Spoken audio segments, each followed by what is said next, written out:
Hello dear students, કેમ છો બધા? કેવી ચાલે છે preparation? Welcome to our channel physics કે ફંડે ધ ફંડામેન્ટલ ઓફ ફિઝિક્સ. આજે આપણે સ્ટાર્ટ કરવા જઈ રહ્યા છે 10મું લેક્ચર સદીશોનું.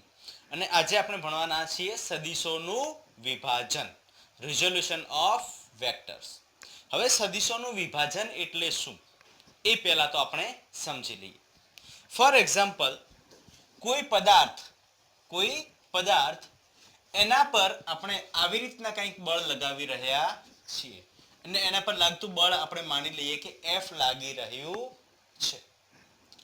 હવે આપણને ખ્યાલ છે કે આ એની x અક્ષ આપણે યામાક્ષ લઈએ તો યામાક્ષનો આ કઈ અક્ષ થઈ જશે? x અક્ષ. અને આ કઈ અક્ષ થઈ જશે? y અક્ષ. જ્યારે કોઈ પણ પદાર્થને તમે આવી રીતના ખેંચો તો એનું મતલબ એની ગતિ અથવા એનું સ્થાનાંતર જે છે એ કંઈક x પર પણ થતું હશે, અથવા અહીંયા આ જે બળ લાગી રહ્યું છે આ બળ કંઈક x માં પણ લાગતું હશે અને કંઈક y માં પણ લાગતું હશે. કેમ કે આ પદાર્થ જે છે એ અમુક સમય પછી અહીંયા હશે, અમુક સમય પછી અહીંયા હશે. મતલબ એનું સ્થાનાંતર તમે જોવા જશો તો x અક્ષ પર પણ જોવા મળે છે અને y અક્ષ પર પણ જોવા મળે છે. આ પદાર્થનું સ્થાનાંતર આપણને બે જગ્યા પર જોવા મળે છે. x અક્ષ પર પણ જોવા મળે છે અને y અક્ષ પર પણ જોવા મળે છે. મતલબ અહીંયા જે F બળ લાગી રહ્યું છે એ બળના લીધે આ જે ઘટક છે અથવા આ જે પદાર્થ છે એ પદાર્થ પર બે બાજુ, એટલે કે આપણે x અને y, માનો કે z હોય એ પણ હું સમજાવીશ. 3D માં પણ તમને સદીશોનું વિભાજન સમજાવીશ. અત્યારે આપણે 2D ની વાત કરીએ, એટલે કે XY સમતલની વાત કરીએ. હવે તમે XY સમતલની અંદર જોશો તો આ પદાર્થ જે કોઈ પણ પદાર્થને તમે એક સિમ્પલ વેમાં તમારે સમજવું હોય તો ફ્લોરિંગ પર એક ટાઇલ હોય, હે ને, 2x2 ની જે તમારી ટાઇલ હોય છે એના એક કોર્નર પર, એટલે કે આવી રીતના કોર્નર પર કંઈ પદાર્થ મૂકી દો અને એને દોરી વડે બાંધી દો. હવે તમે એ દોરીથી એને આમ મતલબ કઈ ડાયરેક્શનમાં ખેંચવાનું, મતલબ આ તમારી માની લો કે ટાઇલ છે, બરોબર ને? તો અહીંયા એક કોર્નર પર મૂકશો ને એને આવી રીતના ખેંચો, એક કોર્નર ડાયગોનલી એટલે કર્ણ જે છે ને મતલબ એ જે આપણી સ્ક્વેર ટાઇલ છે એનો ડાયગોનલ જે છે એના હિસાબે એને ખેંચો. તો તમે જ્યારે આને ખેંચશો ત્યારે એ જે પદાર્થ છે એ પદાર્થ કેવી રીતના જશે? તો x પર, માનો કે આ x પર અને y પર બંને બાજુ એનું સ્થાનાંતર થશે. મતલબ બંને બાજુ, એટલે કે x પર સ્થાનાંતર થાય અને y પર પણ સ્થાનાંતર થાય. એનો મતલબ એવો થયો કે એના ઉપર કંઈક x માં પણ બળ લાગે છે અને એના ઉપર કંઈક y માં પણ બળ લાગે છે. અને આ કેટલું x માં લાગે છે બળ અને કેટલું y માં બળ લાગે છે એ આપણે કઈ રીતના મેળવશું? એના માટે આપણે અહીંયા સદીશોનું વિભાજન ભણવાનું છે. ક્લિયર? આને કે ભાઈ x માં કેટલું બળ લાગે છે અને y માં કેટલું બળ લાગી રહ્યું છે એ શોધવા માટે આપણે સદીશોનું વિભાજન ભણવાનું છે. ક્લિયર? તો સદીશોનું વિભાજન એટલે શું? તો કોઈ પણ એક સદીશ છે, માનો કે a સદીશ છે કે f સદીશ છે, એ સદીશને x અને y યામમાં આપણે કન્વર્ટ કરવાનું છે, અથવા x યામમાં કેટલું લાગી રહ્યું છે અને y યામમાં કેટલું લાગી રહ્યું છે એ આપણે અહીંયા વિભાજન કરવાનું છે. ઓકે, તો ચલો આપણે સમજી લઈએ. આ x અક્ષ છે, આ y અક્ષ છે અને અહીંયા એક સદીશ, માનો કે હું એનું નામ આપી દઉં છું a સદીશ, બરોબર? એ સદીશ આવી રીતના લાગી રહ્યું છે. ક્લિયર? ઓકે, આપણે f આગળ જોયું તો અહીંયા હું તમને એ સદીશના સ્વરૂપથી સમજાવીશ. ક્લિયર? ચલો, તો એ સદીશના મતલબ એ સદીશ લાગી રહ્યું છે અને એણે થીટા કોની સાથે? તો x અક્ષ સાથે થીટા ખૂણો બનાવેલો છે. અહીંયા એ સદીશ લાગી રહ્યું છે પણ કોની સાથે ખૂણો બનાવ્યો છે? ધન x સાથે ખૂણો બનાવ્યો છે. ક્લિયર અહીંયા સુધી? અચ્છા, હવે તમે અહીંયાથી એક લાઈનને પ્રોજેક્ટાઇલ કરો અને એ લાઈન અહીંયા આ જગ્યા પર જોશો અને અહીંયાથી એક પ્રોજેક્શન કરશો તો એ આ જગ્યા પર તમને જોવા મળશે, આ બે બિંદુ પર જોવા મળે છે. એનો મતલબ શું થયું? આનો મતલબ એમ થાય કે આ એ જે સદિશ છે, આ એ સદિશ x માં આટલું ચાલ્યું અને y માં આટલું ચાલ્યું, અથવા x માં આટલું લાગી રહ્યું છે, x માં એનું મૂલ્ય આટલું થશે અને y માં એનું મૂલ્ય આટલું થશે અને એનું પરિણામી સદિશ એટલે આપણને એ સદિશ મળશે. ક્લિયર? ઓકે, ચલો તો એને સમજી. તો આના બે ઘટક પડી જશે, બરોબર ને? એ સદિશના બે ઘટક પડી જશે, એક x ઘટક પડી જશે અને એક y ઘટક પડી જશે. બે ઘટક પડ્યા, એક x ઘટક અને એક y ઘટક. ક્લિયર? અને એ ઘટકો આપણે કઈ રીતના શોધવા, ઘટક ઉપર બધી રમત છે. તમને ઘટકો શોધતા આવડી જશે તો તમે કોઈ પણ સદિશનું વિભાજન ઇઝીલી કરી શકો છો. અને બે સદિશ, માનો કે આ એ સદિશ છે અને એના બે જે વિભાજન કર્યા એ વિભાજન નું પરિણામી સદિશ એટલે આપણું એ સદિશ. બે વિભાજનનું પરિણામી સદિશ એટલે એ સદિશ, એટલે કે બે ઘટકોનું પરિણામી સદિશ એટલે એ સદિશ. કઈ રીતના એ પણ હું સમજાવું. ચલો પહેલા આપણે આને જોઈએ. ચલો તો આ ત્રિકોણ, આને નામ આપી દઈએ O અને P અને Q અને આને R નામ આપી દઈએ. બરોબર? અચ્છા, હવે તમે જોશો કે ત્રિકોણ OPQ પરથી શું જોવા મળે છે? OPQ પરથી તમને શું જોવા મળે છે? તો કે sin θ નું મૂલ્ય શું મળે છે? sin θ is equal to સામેની બાજુ ભાગ્યા કર્ણ. sin સામેની બાજુ, sin સામેની બાજુ, cos પાસેની બાજુ. ક્લિયર? યાદ રાખવાની ટ્રીક છે. તો sin સામેની બાજુ ભાગ્યા કર્ણ. ક્લિયર? હવે તમે અહીંયા જુઓ તો સામેની બાજુ કઈ થશે? આ જે થીટા ખૂણો છે એની સામેની બાજુ કઈ થઈ? તો કે ભાઈ PQ. PQ કઈ બાજુ થઈ જશે? સામેની બાજુ. અને કર્ણ એટલે શું થઈ જશે? OQ. એ શું થઈ જશે? OQ. અચ્છા, હવે આને આપણે સિમ્પ્લિફાય કરશું તો આપણને PQ નું મૂલ્ય ખબર નથી. તો PQ is equal to OQ into sin θ થાય. OQ into sin θ. હવે OQ નું મૂલ્ય અહીંયા કેટલું? તો કે એ સદિશ. OQ નું મૂલ્ય કેટલું? એ સદિશ. તો PQ is equal to a sin θ. લખી શકાય કે ન લખી શકાય? અને તમે જોશો તો PQ એ OR ના બરાબર છે. મતલબ હું PQ ને AY લખી શકું? યસ, લખી શકાય. તો હું AY is equal to a sin θ થશે. આ મળશે આપણને કયો ઘટક? તો કે y અક્ષ પરનો ઘટક.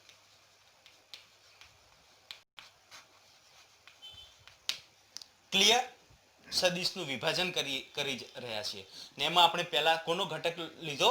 તો AY, એટલે કે આપણે y અક્ષ પરનો ઘટક લીધો. ચલો નેક્સ્ટ જોઈએ કે cos θ. એવી જ રીતના આપણે જોઈએ તો એવી જ રીતે cos θ is equal to શું થાય? જો sin સામેની બાજુ, cos પાસેની બાજુ, cos શું થશે? પાસેની બાજુ ભાગ્યા કર્ણ. હવે પાસેની બાજુ અહીંયા કઈ? અહીંયા પાસેની બાજુ OP. અહીંયા પાસેની બાજુ OP ભાગ્યા કર્ણ કયો? OQ. ક્લિયર?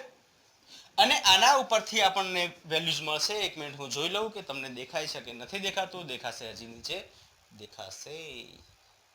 ઓકે, ચલો. તો OP is equal to OQ cos θ. અને આને સિમ્પ્લિફાય કરશું તો OP શું છે? અહીંયા AX છે. તો આપણે મૂકી દઈએ AX is equal to OQ શું? A. તો A cos θ. મતલબ અહીંયા આપણને x અક્ષ પરનો ઘટક મળે છે. x અક્ષ પરનો ઘટક. અહીંયા બે ઘટક આપણને મળી ગયા. એક y ઘટક અને એક x ઘટક. ક્લિયર? મતલબ આપણી પાસે એ સદિશ છે એનો એક y ઘટક મળી ગયો અને એક x ઘટક મળી ગયો. એનો મતલબ એવો થાય કે જ્યારે તમે કોઈ પણ સદિશ માનો કે કોઈ બળ આ પોઈન્ટ પર લાગી રહ્યું છે આ ડાયરેક્શનમાં, તો એ x માં કેટલું જાય છે? તો x માં જશે a cos થીટા ના બરાબર, અને y માં કેટલું જશે? તો y માં જશે a sin થીટા ના બરાબર. હવે બધી ગેમ કોના પર ડિપેન્ડ કરશે? થીટા પર ડિપેન્ડ કરશે. થીટાનું મૂલ્ય વધ્યું તો બળ કોના તરફ? ay તરફ વધી જશે, અને થીટાનું મૂલ્ય ઘટ્યું તો બળ કોના તરફ? ax તરફ વધી જશે. સિમ્પલ. માનો કે આ તમે થીટાનું મૂલ્ય ઘટાડ્યું તો તમે જુઓ કે ay નું મૂલ્ય અહીંયા ઘટી જાય છે અને ax નું મૂલ્ય અહીંયા મતલબ ay નું અને ax ના મૂલ્યમાં ક્લિયરલી તમને તફાવત જોવા મળે છે. હે ને? ax નું મૂલ્ય વધી ગયું, ay નું મૂલ્ય ઘટ્યું. એવી રીતના થીટાનું મૂલ્ય માનો કે વધારો, તો વધારવાથી શું થશે? તો ભાઈ y નું મૂલ્ય ઘટી જશે, ay નું મૂલ્ય વધી જશે અને ax નું મૂલ્ય ઘટી જશે. ક્લિયર? ઓકે. તો આ થઈ જશે સદિશોનું વિભાજન, જેમાં આપણે બે ઘટક મળે છે, એક x ઘટક મળશે, y ઘટક મળશે અને x ઘટક મળશે. હવે x ઘટક અને y ઘટક કઈ રીતના યાદ રાખવા માટેની ટ્રીક હું તમને પછી સમજાવું. પહેલા તમે આટલું લખી નાખો. ચલો જલ્દીથી.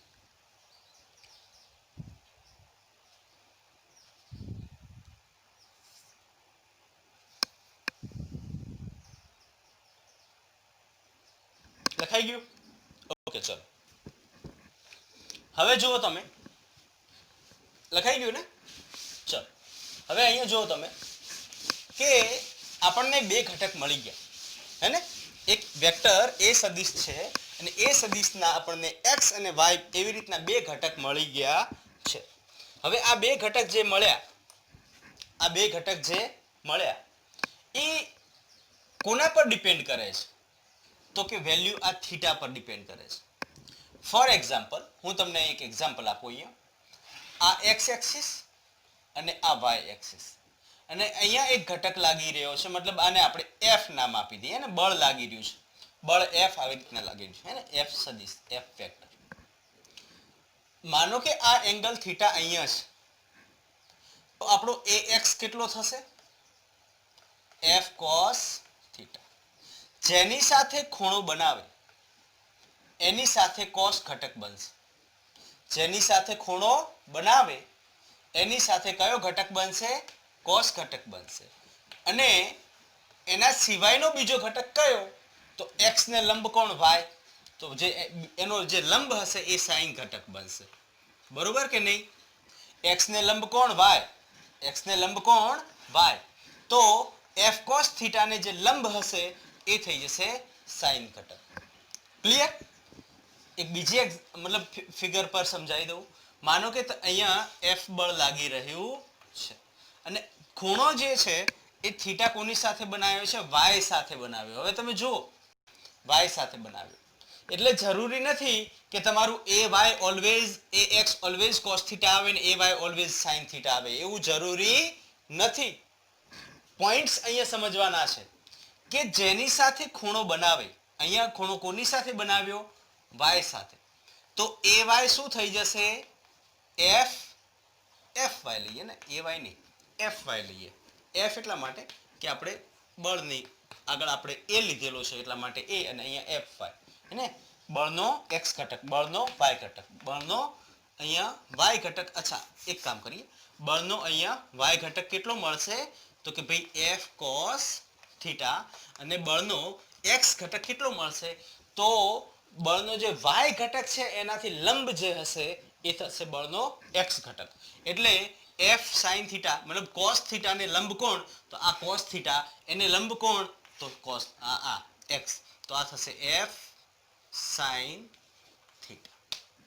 આ વસ્તુ તમારે ધ્યાનમાં રાખવાની છે કે જેની સાથે ખૂણો બનાવે છે, બહુ જ ધ્યાનમાં રાખવાની વાત, કે જેની સાથે ખૂણો બનાવે છે એ ખૂણો જેની સાથે બનાવે છે એ કયો ઘટક બની જશે? cos ઘટક બની જશે. અને એ ઘટકને જે લંબ હશે એ ઘટકને જે લંબ હશે એ સાઈન ઘટક બનશે. અહીંયા જુઓ તમે કે ખૂણો કોની સાથે બનાવ્યો? y સાથે બનાવ્યો. તો જેની સાથે ખૂણો બને છે એ આપણો cos ઘટક બનશે અને એને જે લંબ હશે એ આપણો સાઈન ઘટક બનશે. મતલબ અહીંયા તમે જોશો તો આ f cos થીટા થાય અને આ f sin થીટા થાય. જ્યારે અહીંયા ઉલટું થશે, અહીંયા f cos થીટા અહીંયા થશે અને f sin થીટા આ જગ્યા પર થશે. ક્લિયર? ઓકે, તો આ મેઇન પોઈન્ટ તમારે ધ્યાનમાં રાખવાના હતા. હજી એક પોઈન્ટ છે કે તમે જુઓ આ f નું મૂલ્ય જે છે ને એ આ બે ઘટકના મતલબ સદિશ સરવાળાના બરાબર થાય. આપણે જોયું હતું કે એક સદિશ આ બાજુ લાગે છે, બીજો સદિશ આ બાજુ લાગે છે, તો એનું પરિણામી સદિશ એના વચ્ચે ક્યાંક આવશે. બરોબર કે નહીં? તો આ x ઘટક અને આ y ઘટક, આ x ઘટક અને y ઘટકના જે મૂલ્યો છે આ મૂલ્યોનો સરવાળો કરવામાં આવે તો મતલબ એનો સદિશોનો સરવાળો કરવામાં આવે તો એનું પરિણામી સદિશ આપણને શું મળશે? તો કે ભાઈ f મળશે. એનું પરિણામી સદિશ શું મળશે? આપણને f મળશે. કઈ રીતના એ હું તમને એક ક્વેશ્ચન આપું અને એ ક્વેશ્ચન પરથી આપણે એને સોલ્વ કરીએ. ક્લિયર? ચલો લખી નાખો જલ્દીથી આટલું કે એક એ સદિશ જેનું મૂલ્ય કેટલું આપ્યું છે? 20 એકમ. બરોબર? એ x એક્સિસ થી 30 ખૂણે લાગી રહ્યું છે. અથવા આપણે લખી શકાય કે x એક્સિસ થી મતલબ પૂર્વથી ઉત્તર તરફ 30 ડિગ્રીના ખૂણે લાગી રહ્યું છે. તો તેનો x અને y ઘટક શોધો. આપણને ઘટક શોધવાની વાત કરી. શું વાત કરી છે? ઘટક શોધવાની વાત કરી છે. મતલબ મારે અહીંયા બે ઘટક શોધવાના, એક તો x ઘટક શોધવાનો અને y ઘટક શોધવાનો. ક્લિયર? ચલો, તો એ x ઘટક આપણે શોધવો હોય તો x ઘટક માટે મેં તમને શું કીધું હતું? પહેલા તો સૌથી પહેલા શું જોવાનું કે આ સદિશે, જે સદિશ છે એને કોની સાથે ખૂણો બનાવ્યો છે? તો x સાથે ખૂણો બનાવ્યો છે. તો જેની સાથે ખૂણો બનાવે છે એ કયો ઘટક બનશે? cos ઘટક બનશે. તો ax = શું બનશે? a cos થીટા અને ay શું બનશે? a sin theta. જેની સાથે ખૂણો એના સાથે cos ઘટક અને એને લંબ હોય એ થઈ જશે y ઘટક. આ થઈ જશે કયો ઘટક? x ઘટક, જે થશે a cos થીટા અને આ જે ઘટક બન્યો એને જે લંબ એટલે કે આ 90 ડિગ્રી આ થશે a sin થીટા. ક્લિયર? અહીંયા સુધી કોઈ ડાઉટ હોય તો કહો. નહીં ને?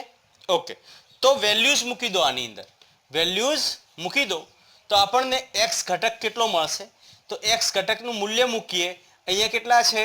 20. એનું મૂલ્ય આપણને કેટલું આપેલું છે? 20 એકમ ગુણ્યા cos થીટા એટલે કે cos 30. cos 30 નું મૂલ્ય કેટલું થાય? બોલો ભાઈ. 20 ગુણ્યા √3/2. તો જવાબ કેટલો આવશે આપણો? tan√3. જવાબ કેટલો આવશે? tan√3. ક્લિયર?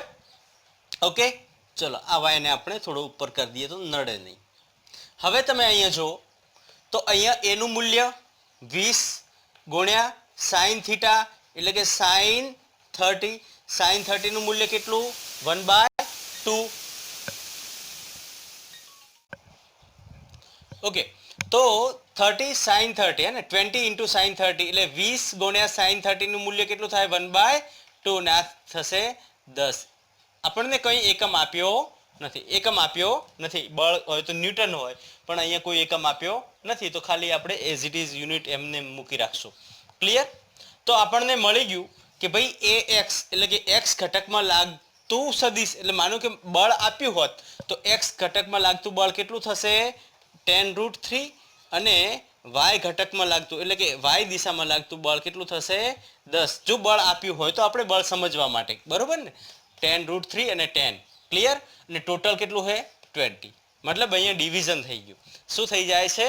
ડિવિઝન થઈ જાય છે કે x માં અને y માં. હવે તમે જુઓ કે એંગલ 30 એટલે 45 કરતાં નાનો છે. 45 કરતાં નાનો છે એટલા માટે કોના તરફ વધારે હશે? cos ઘટક એટલે કે આપણી પાસે x ઘટક સાથે વધારે વેલ્યુ હશે.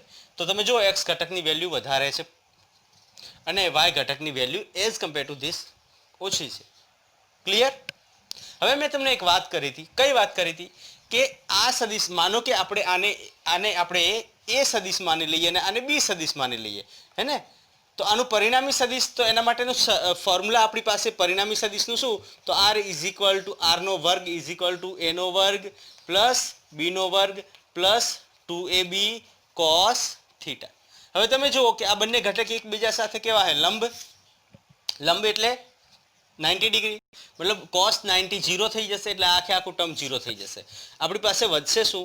તો r is equal to under route a નો વર્ગ પ્લસ b નો વર્ગ. વધે કે ન વધે? ક્લિયર?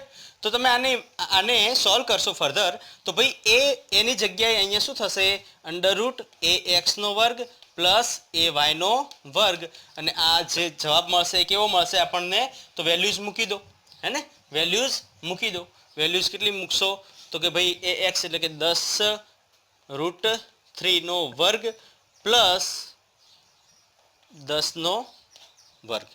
સોલ્વ કરશો, અને સોલ્વ કરો, કેટલો જવાબ આવે છે મને કહો? તો અંડર રૂટ 10 નો વર્ગ એટલે 100 ગુણ્યા આ 3 થઈ જશે પ્લસ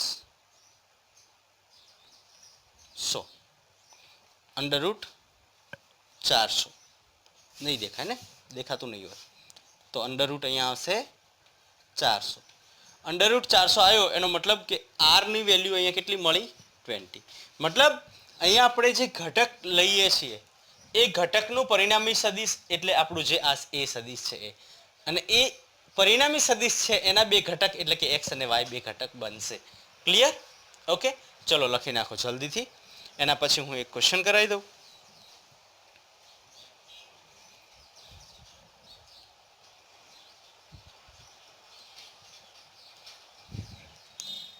આમાં ક્લિયર ને? બરોબર ને? તો માનો કે તમને બે ઘટક આપી દીધા હોય, એક્સ ઘટક અને વાય ઘટક કીધું હોય. તમને એમ કીધું હોય કે કોઈ સદિશ છે, એનો એક્સ ઘટક આટલો છે અને વાય ઘટક આટલો છે, તો એનું પરિણામી સદિશ શોધો. એનું પરિણામી સદિશ શોધો, અથવા એ ખુદ સદિશને શોધો. ચલો તમે આટલું લખી નાખો જલ્દીથી. પોઝ કરી દો. ઓકે, લખી નાખ્યું? ચલો, તો ક્વેશ્ચન કંઈક આવી રીતના હશે. હું તમને ખાલી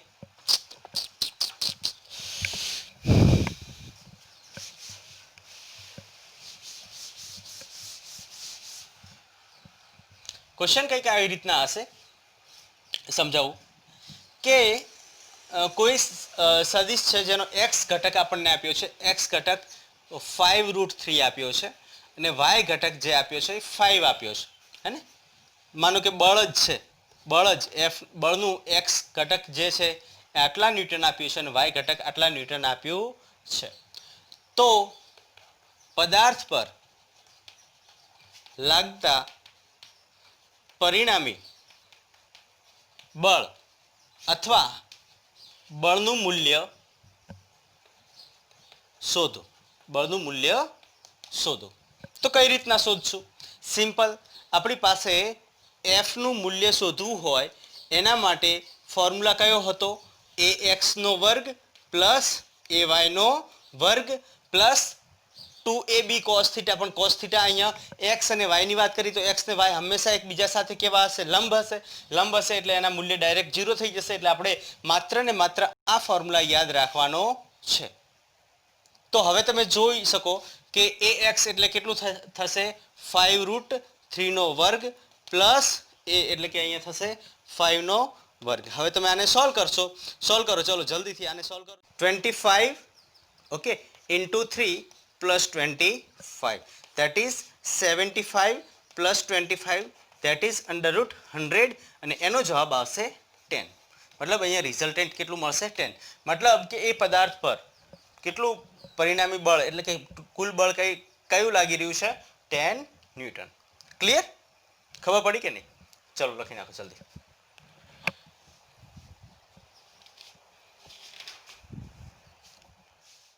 ઓકે, ચલો હવે આકૃતિમાં દર્શાવ્યા મુજબ ક્વેશ્ચન કંઈક આવી રીતનો હતો. આખો મેં નથી લખ્યો, બરોબર? મેં નાનો શોર્ટ કરીને લખ્યો છે.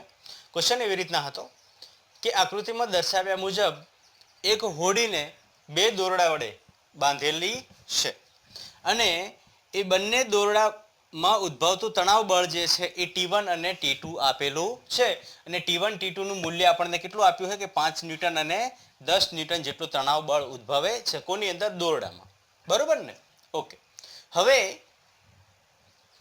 આ દોરડાના મતલબ T1 અને T2 દોરડાના x અને y દિશામાં ઘટકો શોધવાના છે મતલબ x અને y દિશામાં એના ઘટકો અને એ ઘટકોનું મૂલ્ય આપણે શોધવાનું છે કઈ રીતના શોધશું ચલો તો સ્ટાર્ટ કરીએ જો સૌથી પહેલા એ બધા કયા પોઈન્ટ પર તો કે હોડીના આ પોઈન્ટ પર લાગે છે T1 આ બાજુ T2 આ બાજુ હવે એના x અને y ઘટક બનાવવાના છે તો માનો કે આ આપણી x અક્ષ થઈ ગઈ આ આપણી y અક્ષ થઈ ગઈ ક્લિયર બે મતલબ x અને y બે અક્ષ મળી ગઈ આપણને ક્લિયર હવે તમે જોશો અહીંયા તો સૌથી પહેલા T1 માટે લઈએ તો T1 ના બે કયા ઘટક પડશે એક તો x ઘટક પડશે તો T1 નો x ઘટક જે બનશે એ કેવો મળશે તો કે T1 આ ખૂણો કેટલો બનાવે 37 ડિગ્રી T1 cos 37 અને એને લંબ જે હશે એ કયો થશે T1 sin 37 બરોબર એવી રીતના T2 નો ઘટક તો કે T2 cos 53 અહીંયા ખૂણો બદલાઈ ગયો અહીંયા ખૂણો કેટલો છે 53 નો છે અને અહીંયા થઈ જશે T2 આ જે છે ને એ શું થઈ જશે T2 sin 53 ક્લિયર ઓકે તમને T1 અને T2 નું મૂલ્ય આપી દીધું છે તો આપણે x ઘટક અને y ઘટક શોધી લઈએ ક્લિયર ઓકે ચલો T1 દોરડાનો x ઘટક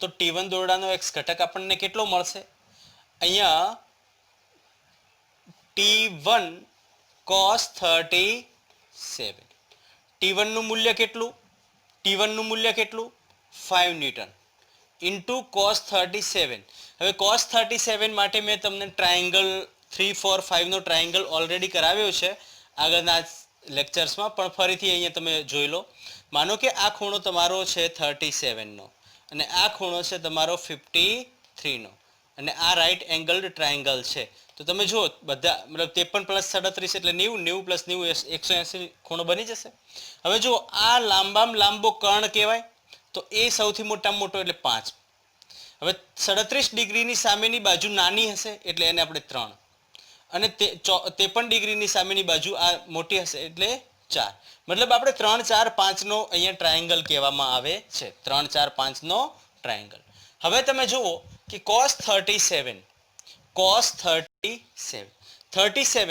એનો મતલબ શું થયો કે cos 37 એટલે કે પાસેની બાજુ ભાગ્યા કર્ણ cos 37 એટલે cos થીટા શું થાય પાસેની બાજુ ભાગ્યા કર્ણ એટલે એ થશે 4/5 અને 5 5 ખટ થઈ જશે વધશે કેટલું 4 ન્યૂટન મતલબ અહીંયા x મતલબ Tx આપણને કેટલું મળશે x દિશામાં એનું તણાવ બળ કેટલું મળશે કોનું તો કે T1 નું હે ને T1x લખીએ આપણે T1x નું આપણને x દિશામાં કેટલું ઘટક મતલબ કેટલું બળ મળશે 4 ન્યૂટન હવે T1 મતલબ T1 દોરડાનું y ઘટક કેટલો થશે ઓકે y ઘટક તો T1y = T1 * sin 37 હવે T1 કેટલું બોલો 5 sin 37 શું થશે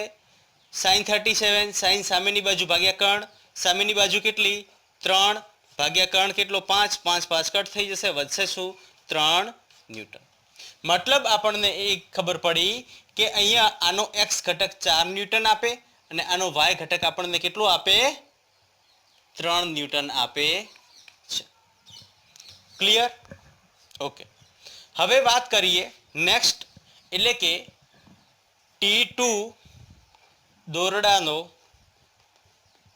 x ઘટક x ઘટક કેટલો થશે એના ઉપર વાત કરીએ તો T2x = T2 * cos 53 cos 53 t2 ની વેલ્યુ કેટલી 10 cos 53 કેટલા થાય cos 53 એટલે પાસેની બાજુ ભાગ્યા કણ 3/5 કેટલું થશે 3/5 થઈ જશે 5 બરોબર ને અરે સોરી 2 ના થઈ જશે 6 ન્યૂટન ક્લિયર અને એવી જ રીતના t2 દોરડાનો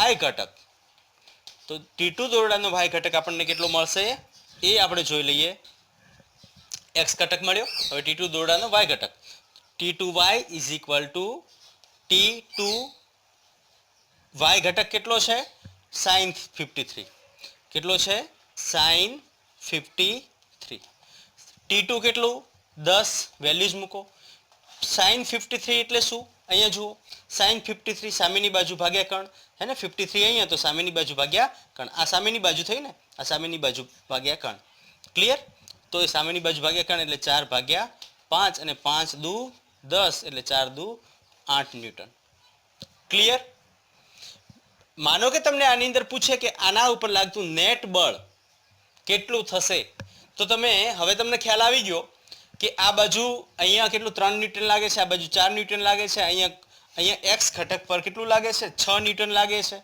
અને અહીંયા કેટલું લાગે છે તો કે ભાઈ 8 ન્યૂટન લાગે છે ઓબ્વિયસલી એના ઉપર નીચેની તરફ વધારે બળ લાગતું હશે ક્લિયર ઓકે ચલો લખી નાખો જલ્દીથી ચલો હવે ક્વેશ્ચન એવી રીતના છે કે અહીંયા એક બ્લોક આપણે એક ઢાળ વાળું છે ને આને વેજ કહેવાય વેજ બરોબર વેજના ઉપર એક બ્લોક મૂકી દીધો છે એમ દળ ધરાવતો હવે આ એમ દળ ધરાવતો એનું વજન નીચેની તરફ લાગશે બરોબર ને એનું વજન mg નીચેની તરફ લાગશે હવે ક્વેશ્ચનમાં એવું કીધું છે કે આના બે ઘટક શોધવાના છે કયા બે ઘટક તો એક તો આ જે ઢાળ છે એને લંબ એક તો આ જે ઢાળ છે એને લંબ એટલે કે આ ઘટક અને આ ઢાળને સમાંતર એટલે કે આ ઘટક બે ઘટક શોધવાના છે બરોબર ને કોના વજન બળના બે ઘટક એક ઘટક સપાટીને લંબ અને એક ઘટક સપાટીને સમાંતર અથવા સપાટીની દિશામાં ક્લિયર ઓકે ઢાળની દિશામાં એટલે આ બે ઘટક શોધવાના છે ચલો કઈ રીતના શોધશો તો આ ફિગરને હું અહીંયા થોડી અલગ ફિગર બનાવું જેથી કરીને એક એક સ્ટેપને આપણે સમજી શકીએ તમને માત્ર અહીંયા ખૂણો કેટલો આપી દીધો છે થીટા ખૂણો આપી દીધો છે બરોબર અને અહીંયા જે પદાર્થ છે એને હું બિંદુવત પદાર્થ માની લઈશ એને એમ આખા દળને હું બિંદુવત માની લઈશ હવે નીચેની તરફ શું બળ લાગી રહ્યું છે નીચેની તરફ લાગી રહ્યું છે mg બરોબર ને કેપિટલ mg તો આપણે અહીંયા કેપિટલ mg લખી નાખીએ અચ્છા હવે મને કીધું છે કે એક સપાટીને લંબ અને એક સપાટીની દિશામાં એટલે તમે જુઓ કે આ સપાટી છે તો આ એને સમાંતર થાય કે ન થાય થાય જ હવે મને એમ કહો કે આ ખૂણો અહીંયા થીટા આપ્યો છે મારે જો આના ઘટક બનાવવા હોય તો અહીંયા કાં તો અહીંયા કંઈક એંગલ ખબર હોવી જોઈએ અથવા અહીંયા કંઈક એંગલ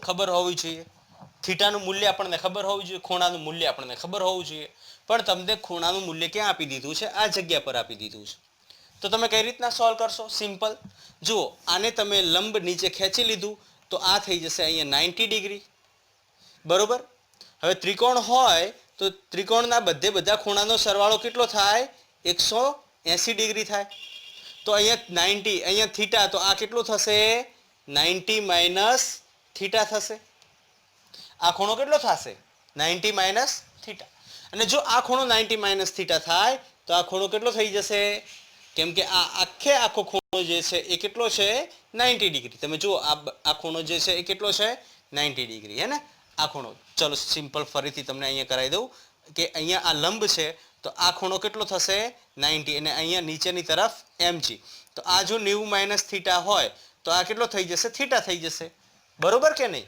ક્લિયર તો આ ખૂણો કેટલો થઈ જશે થીટા મતલબ આપણને થીટાનું મૂલ્ય ક્યાં મળ્યું આ જગ્યા પર મળી ગયું થીટાનું મૂલ્ય મળી ગયું ક્લિયર હવે શું કરવાનું છે તો એના ઘટકો પાડવાના છે ઘટક કઈ રીતના લઈએ એની વાત કરીએ તો જેની સાથે થીટા ખૂણો બને છે એ કયો ઘટક થશે cos ઘટક થશે તો mg નો આ કયો ઘટક થશે mg cos થીટા આ ઘટક કયો થશે mg cos થીટા ને આ ઘટક કયો થશે mg એને લંબ છે એટલા માટે sin થીટા. ઘટક બે જ પડવાના આપણા sin અને cos. જો આ બાજુનો cos હોય તો પેલો ઓટોમેટિક sin થઈ જશે જે એને લંબ છે. ક્લિયર? તો mg ના બે ઘટક પડી ગયા mg cos theta mg sin theta. તો હવે આ ટાઈપના ક્વેશ્ચન્સ આવવાના છે, ઘણા બધા આવવાના છે. તમે આ વસ્તુ તમારા ધ્યાનમાં રાખજો. સિમ્પલ તમને આ ટાઈપનું વેજ આપી દે ને તો અંદરનો ખૂણો cos થીટા જ લઈ લેવાનો ને આ જે છે ને આ mg cos થીટા લઈ લેવાનું, આ mg sin થીટા લઈ લેવાનું. આ આપણે શેમાં ભણશું તો ઢળાવવાળા રોડ પર કોઈ પણ ગાડી વળાંક લે છે ને એ ત્યારે આ ક્વેશ્ચન મતલબ આનો આપણે યુઝ કરશું. ઘણા બધા ક્વેશ્ચન્સમાં યુઝ થવાનો છે પણ ખાસ એમાં યુઝ થવાનો છે. તો આપણને બે ઘટક મળી ગયા mg cos થીટા ને mg sin થીટા. આપણને માત્ર ને માત્ર કેટલું એક જ સ્ટ્રક્ચર આપ્યું હતું જેના ઉપરથી આપણે એના ઘટક પાડી શક્યા. ક્લિયર? તો આ હતી પદ્ધતિ જેમાં આપણે સદિશોનું વિભાજન ભણ્યા, સદિશોને વિભાજિત કર્યા. તો સદિશોને કઈ રીતના વિભાજિત કર્યા તો x અને y ઘટકમાં વિભાજિત કર્યા. બરોબર? હવે x અને y ઘટક. હવે જો આ તો 2D ની વાત થઈ. 3D આવે છે પણ 3D એટલું બધું ઇમ્પોર્ટન્ટ નથી. તમે નહીં કરો તો પણ ચાલશે. ક્લિયર? છતાં બી હું એને કવર કરી લઈશ. છેલ્લે લેક્ચર્સ આપણે ક્લોઝ કરશું ત્યારે એને કવર કરી લઈશ. બધા ટોપિક્સ આપણે ક્લિયર કરવાના છે, બધા કવર કરવાના છે. ક્લિયર? તો આ હતું સદિશોનું વિભાજન. તો અહીંયા સુધી તમે તૈયાર કરતા રહેજો, નોટ ડાઉન કરતા રહેજો અને સાથે સાથે તમારી તબિયત પણ સાચવજો. ઓકે, ચલો, ઓલ ધ બેસ્ટ.